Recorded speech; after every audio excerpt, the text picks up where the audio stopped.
அனைவருக்கும் இனிய வணக்கம் நண்பர்களே. இன்னைக்கு நம்முடைய வீடியோவில் எதை பற்றி பார்க்க போகிறோன்னா, இந்த உலகம் பார்த்தீங்கன்னா நாம் என்ன செய்கிறோமோ என்ன பண்ணுறோமோ அதுதாங்க நமக்கு திரும்ப தரும். அந்த வகையில் பார்த்தீங்கன்னா இந்த 3 எழுத்து உங்கள் வாழ்க்கையில் பார்த்தீங்கன்னா நீங்கள் என்ன வேண்டிக்கிறீங்களோ அதே உங்களுக்கு திரும்ப கொடுத்துடக்கூடிய ஒரு அற்புதமான எண்ணுங்க. இந்த நாள் பார்த்தீங்கன்னா பிரபஞ்ச வசியம் நிறைந்த ஒரு சக்தி வாய்ந்த நாளாகவும் அமைஞ்சிருக்கு. இந்த நாளை நீங்கள் தவறாமல் இந்த நேரத்தில் இந்த ஒரு வழிபாடே செய்து பாருங்க. நீங்கள் எப்படிப்பட்ட பிரச்சனையாக இருந்தாலும் அதிலிருந்து விடுபடலாங்க. இந்த எண்ணினுடைய சக்தி என்னன்னு தெரிஞ்சுக்கொள்ள வீடியோவை கடைசி வரைக்கும் ஸ்கிப் பண்ணாமல் பாருங்க. மேலும் இந்த ஒரு நாள் பார்த்தீங்கன்னா இந்த ஒரு நாளோடு இணைந்த இந்த எண்ணிக்கை முருகப்பெருமானுடைய இணைந்த நாளை இணைந்து வந்திருக்கு. இந்த நாளில் உங்களுக்கு அளவில்லாத நன்மைகளை தரக்கூடியதாகவும் இருக்குதுங்க. இந்த நாளை நீங்கள் எப்படி வழிபாடுகளை செய்யலான்னு தெரிஞ்சுக்கொள்ள இந்த வீடியோவை கடைசி வரைக்கும் ஸ்கிப் பண்ணாமல் பாருங்கள். மேலும் நீங்கள் புதியவராக இருந்தீங்கன்னா மறக்காமல் நம்ம சேனலை சப்ஸ்கிரைப் பண்ணிவிட்டு கூடவே இருக்க பெல் பட்டனை கிளிக் பண்ணிக்கோங்க.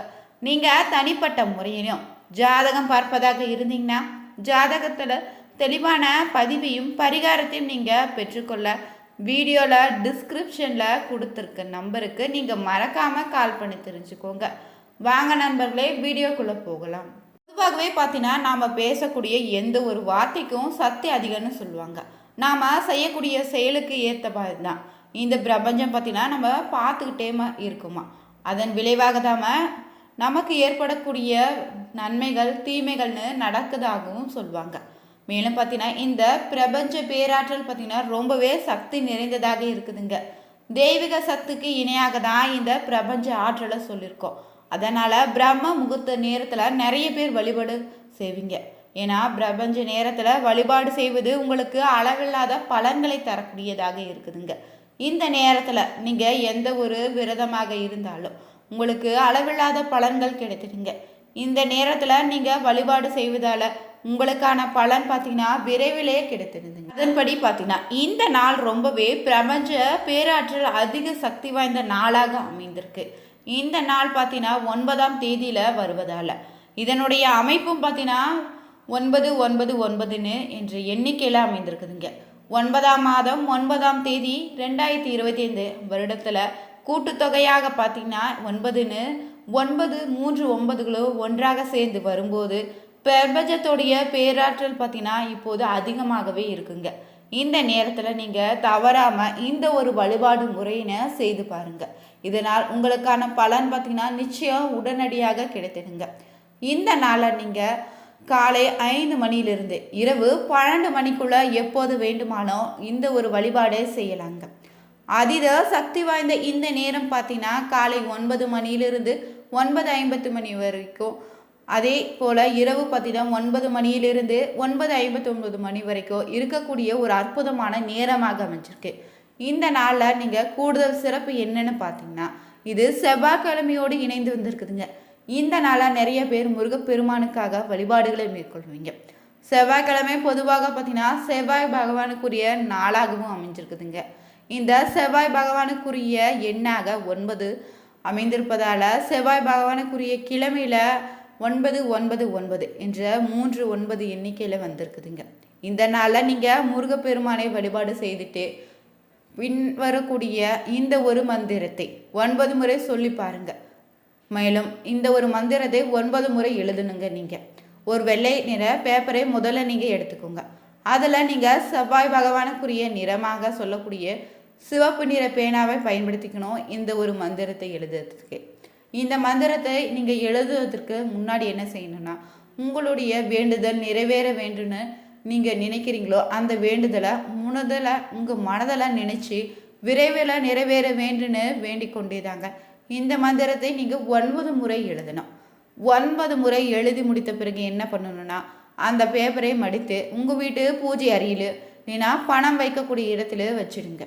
வைத்துட்டு நீங்கள் திரும்பவும் பார்த்தீங்கன்னா எந்த வேண்டுதல் நிறைவேற வேண்டுன்னு நீங்கள் நினைத்து எழுதினீங்க அந்த வேண்டுதல் பார்த்தீங்கன்னா நிறைவேற வேண்டுன்னு கற்பனை செய்து மனம் மகிழ்ந்துடுங்க. இந்த பிரபஞ்சத்திற்கு பார்த்தீங்கன்னா நன்றியை தெரிவிக்கணும். எப்போது நீங்கள் முன்வைத்த வேண்டுதல் நிறைவேறுதோ அப்போது நீங்கள் அந்த பேப்பரை எடுத்து கற்பூரத்தை பயன்படுத்தி எரித்து கால்படாத இடத்துல போட்டுடுங்க. அந்த ஒரு வரி மந்திரம் பார்த்தீங்கன்னா 999 அபிலாஷ தந்தாஸ்து என்ற ஒரு மந்திரத்தை நீங்கள், அதாவது 999 அபிலாஷ தந்தஸ்து என்ற மந்திரத்தை தாங்க நீங்கள் 9 முறை எழுதி உங்கள் மனதில் வேண்டிய வேண்டுதல் நிறைவேற வேண்டுன்னு நீங்கள் உங்கள் வீட்டு பூஜை அறையில் எழுதி வைத்திடுங்க. பின்னர் எப்போது போல் நீங்கள் பூஜை அறையில் உங்கள் வீட்டில் இருக்கக்கூடிய சாமி படத்துக்கு தீபதூப ஆராதனை செய்து வேண்டுதலை நிறைவு செய்துக்கோங்க. பரிகாரத்தை தவறாமல் இந்த நாளை நீங்கள் செய்தீங்கன்னா உங்களுடைய வேண்டுதல் பார்த்தீங்கன்னா நிச்சயம் விரைவில் நிறைவேறிடுங்க. நம்முடைய வாழ்க்கையில் பார்த்தீங்கன்னா பிரச்சனைகள் நாள்தோறும் நம்ம விடாமல் ஏதோ ஒரு விஷயத்தில் துரத்திக்கிட்டு தாங்க இருக்குது. இருந்தாலுமே மீத இருக்கக்கூடிய வாழ்க்கையாவது நல்லபடியாக வாழ வேண்டுன்னு நினைப்பவங்க ஓடிக்கொண்டே இருக்க வேண்டிய சூழ்நிலை இருக்குதுங்கள. உங்களை துரத்தக்கூடிய விடாப்படியான பிரச்சனைகளை நீங்கள் விடுபட சில சக்தி வாய்ந்த நாட்கள் பார்த்திங்கன்னா இந்த கடவுள் நமக்கு அளிப்பார். அந்த ஒரு நாள் தாங்க இந்த ஒரு நாள். இந்த நாளில் பார்த்திங்கன்னா அதிசக்தி வாய்ந்த பிரபஞ்ச வசிய நாளாக அமைந்திருக்குதுங்க. இந்த நாளை பற்றி பலரும் தெரியாமல் இருந்திருப்பீங்க. இந்த நாளில் செய்யக்கூடிய பரிகார முறையை முதல்ல ஒன்று தெரிஞ்சுக்கிட்டோம். இரண்டாவதாக இந்த நாளில் செய்யக்கூடிய இன்னொரு பரிகாரம் என்னன்னு தெரிஞ்சுக்கோங்க. இந்த நாளில் பார்த்திங்கன்னா கிரகங்களில் செவ்வாய் பகவானுக்குரியதாக 9 என்ற எண்ணோடு இணைந்து வந்திருக்குதுங்க. இந்த நாளில் நீங்கள் பணம் கடனே சிக்கி தவிக்கக்கூடிய பிரச்சனைகளுக்கு காரணமாக சொல்லக்கூடியவர் தான் இந்த செவ்வாய் பகவான். திருமண தடைக்கு காரணமும் செவ்வாய் பகவான் தாங்க இருக்கிறாரு. செவ்வாய் பகவானுக்குரிய செவ்வாய்க்கிழமையோடு தாங்க 999 இந்த வசிய நாள் வந்திருக்குது. ரொம்பவே சிறப்பான நாளாகவும் அமைஞ்சிருக்குதுங்க. இந்த செவ்வாய் கிரகத்துக்குரிய கடவுளாக இருக்கக்கூடிய முருகப்பெருமானுக்கு இந்த இடத்துல நீங்கள் ரொம்ப வழிபாடுகளை மேற்கொள்வது ரொம்பவே அவசியம். இதனால் செய்யக்கூடிய இன்னொரு பரிகாரமாக பார்த்தீங்கன்னா அதிகாலை எழுந்து உடனே கல்லுப்பு போட்ட தண்ணியில் சுத்தபத்தமாக நீங்கள் குளிச்சிடுங்க. அந்த நிமிடமே உங்களை பிடித்திருக்கக்கூடிய அனைத்து விதமான துர்சக்திகளும் உங்களை விட்டு ஓடிடுங்க. 9 முறை நீங்கள் தண்ணீரை தலையில் ஊற்றி குளிக்கணும். பின்னர் பார்த்தீங்கன்னா பூஜை அறையில் விளக்கேற்றி வைத்துட்டு முருகப்பெருமானை நீங்கள் மனதார வேண்டிக்கோங்க. செவ்வாய்க்கு உகந்த நிறம் சிவப்பு இல்லை. இந்த நிறத்தில் ஆடை அணிந்து கொள்வது ரொம்பவே நல்லது.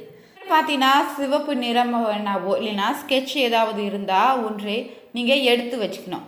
வெள்ளை நிற காகத்தில் முதல்ல நீங்கள் சிவப்பு குங்குமம் போட்டு வச்சுட்டுங்க. பிறகு உங்களுடைய ஒரு கோரிக்கையை மனதில் நினைத்து கொண்டு சிவப்பு நிற பேனாவால் அந்த வெள்ளை காகிதத்தில் நீங்கள் 9 முறை எழுதிடுங்க. உங்களுடைய மனதில் நீங்கள் நீண்ட நாட்களாக நிறைவேற வேண்டுன்னு ஒரு ஆசைப்பட்டிருப்பீங்கள்ல, அந்த ஆசை நீண்ட நாட்களாக நீங்கள் முயற்சி செய்து கூட உங்கள் கைக்கு கிடைக்காத கூட விஷயமாக கூட இருக்கலாம். நீங்கள் நீண்ட நாட்களாக உங்களை தொடரக்கூடிய கடன் பிரச்சனைன்னு இப்படி எது இருந்தாலும் சரிங்க, அந்த காகிதத்தில் அந்த பிரச்சனையே இருந்து விடுபட வேண்டும்னு நீங்கள் 9 முறை எந்தவித கோரிக்கையாக இருந்தாலும் அது 9 முறை எழுதுனீங்க.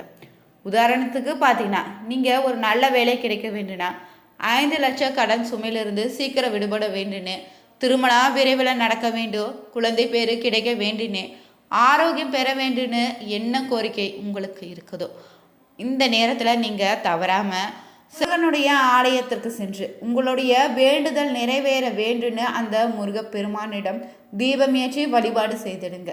பிறகு இரவு 9 மணி நேரம் முடிவதற்குள்ள உங்களுடைய கோரிக்கை எதுவாக இருந்தாலும் மேல் சொன்ன 2 முறைகளில் ஏதாவது ஒரு முறையில் நீங்கள் எழுதி அந்த முருகப்பெருமானிடம் வேண்டிக் கொண்டீங்கனாலும் அந்த பிரபஞ்சத்திடம் வேண்டிக் கொண்டாலும் நிச்சயம் நிறைவேறுங்க. இல்லை இப்படி எழுத முடியலனா கூட பரவாயில்லைங்க, மனதார உங்களுடைய பூஜை அறையில் அமர்ந்து 1 நிமிடம் உங்களுடைய பிரச்சனை கடன் தொல்லைன்னு எந்தவித பிரச்சனையாக இருந்தாலும் மனதார நீங்கள் வேண்டிக் கொண்டீங்கன்னா விரைவில் அதற்கான பலன் உங்களுக்கு நிச்சயம் கிடைத்திடுங்க. உங்களுக்கு பண கஷ்டம், வேலையில் பிரச்சனை, வேலையில் நிரந்தரம் இல்லாத நிலைதான் நீடிக்குதா, அப்போது நீங்கள் அருகில் இருக்கக்கூடிய முருகன் கோவிலுக்கு சென்று வேலுக்கு பார்த்தீங்கன்னா எலுமிச்சை அபிஷேகம் செய்வது சிறப்பான பலனை தேடித்தரும். அதுவே பார்த்தீங்கன்னா கிருத்திகை சஷ்டி தினங்களில் வழிபாடு செய்வது கூடுதல் பலனை உங்களுக்கு பெற்று தருங்க.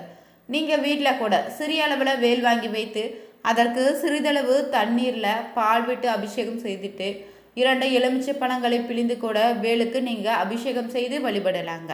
இந்த பதிவில் நாம் இந்த நாளில் நமக்கு கிடைக்கக்கூடிய அற்புதமான பலன்கள் என்னென்னு தெரிஞ்சுக்கொண்டோம். இந்த வீடியோ உங்களுக்கு பிடிச்சிருந்தா லைக் பண்ணுங்கள், ஷேர் பண்ணுங்கள், கமெண்ட் பண்ணுங்கள். மறக்காமல் நம்ம சேனலை சப்ஸ்கிரைப் பண்ணிக்கோங்க. அனைவருக்கும் நன்றி நண்பர்களே.